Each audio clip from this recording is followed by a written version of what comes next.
maal jedhee fida faman taaba namni ayat tawbate. kun Abu Muaz dhiiba mala nakaalan nuuf hin sirroon Aboon afaan hin haasawin kaa.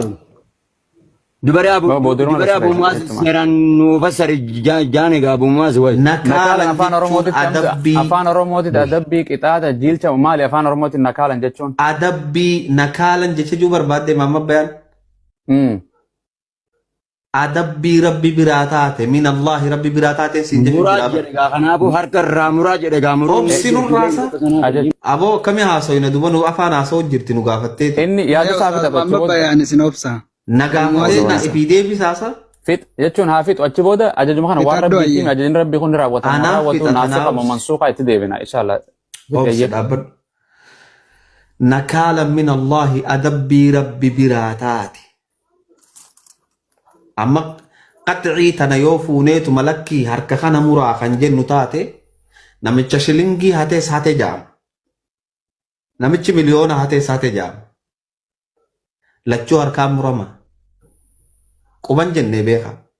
Lachuu harkaan hamza murama. aya itti aanu fassari fixi ayuma Obs. fassari ittiin dabalin Haya faman taaba namni tawbate maalirraa badii balleeyse sanirraa hannuna hannarraa jechuu min ba'di zulmihi zulmii isaatiin boodatti eega zulmii dalage wa aslaha tolche fa inna allaha yatuubu alayhi rabbiin isarratti tawbaa deebi'aa je fixee inna allaha ghafuurun rahiim allahan ghafuurun rahiimi ja eega harkisi murame booda ghafuurun rahiimii jechuun isaa dhufte aayanni kun okay naabs nin fixadha Abu Muaz.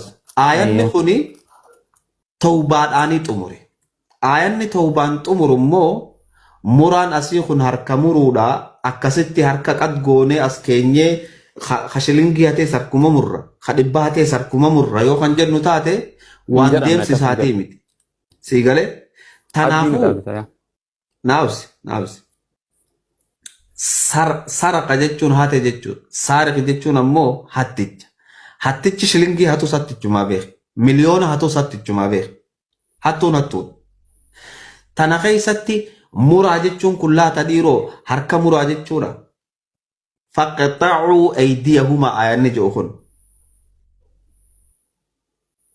Sii galee? dhume Faqxacuu aydiyahumaa ayanni jedhu kuni harka isaanii muraa jechutti nu qaceelcha. Jara keenya an akkamittiin isinii hiika qaceeloo dhageeffadha. Harka muruu jechuun namicha san adabbii fuutee mana hidhaa neexee gaafa mana hidhaatii inni bahe raasammaan itti gootee akka inni dalagatu godhuudha. Sii galee? Hattummaarraa harka muruu jechuun namicha kana akka inni hin hanne isa godhuudha malee harka isaa kana os baasanii qut godhuu jechuudha miti. Waan takkan seenu. aya tafassarte fixe warama keenya bargaafiin ati Obs. fassarte fixe mana hidhaa geessuudha jette amma akka fassare mana hidhaa geessu malee harka Ani. muruu miti jette Harka muruu mitiin isiniin jedhe. kuni sii jeemoo quraanaa jee Thank you. Faqquxica daabirul qawmi hoggaa jennu maal jechuudha? sanii jechuun sanii jiru aayaa harka muraa hannaa kana jira Naaf hamza Abu Muaz kiyya. Ibar isinii fi ayuma kana fassari jaane maal abshir muraa jedhe jarana nadhiisi aayuma kana anis kaniin qaree tafsiiraan an qaree tafsiir afaan oromooti bahee jirus adda hamzaan joo addanatoo jira hamza wassaariqu wassaariqatu kajoo faqxacuu aydiyahumaa gartee dhiirarraa hattu dubartii taatus hattu gartee harka muraa kan jedhe eenyu Bar harkatti maa'uun qaceelchuun siin jechu jira. aydiyahumaa jechuu maal jechuu tafsiira Harka aduma hoggaa jennu baafna harka zaahiratti hin hiikamuun isiniin jechaa jira. harka biraa jira kaafuura Amma qaxciini muraan quraana keessa dhufte hundi isiidhaa. hattu okay Naaf hattuun sigaa. okay hamza amma fakkeenyaaf hattuu jechuun nama waan namaa saamuumi Yes.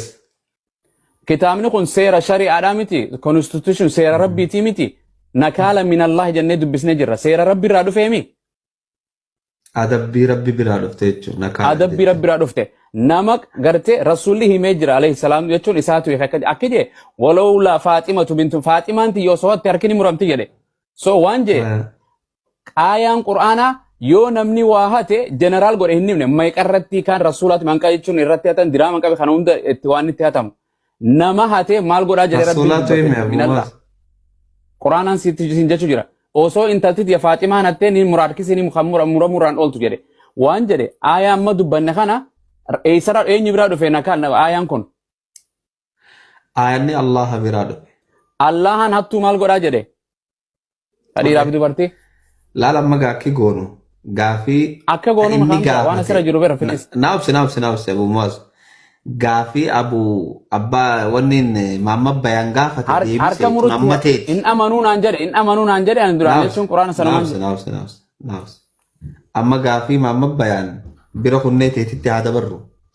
Gaafii sana isumaan naa gaafadhu jedhe biraan isan yoon isin godhi isin gadhiise dubbii xorobshaa taati. Gaafii yaadi ati kanatti biyyee irra dhoobdee bira kututti isin dhiisan. Naa fassare.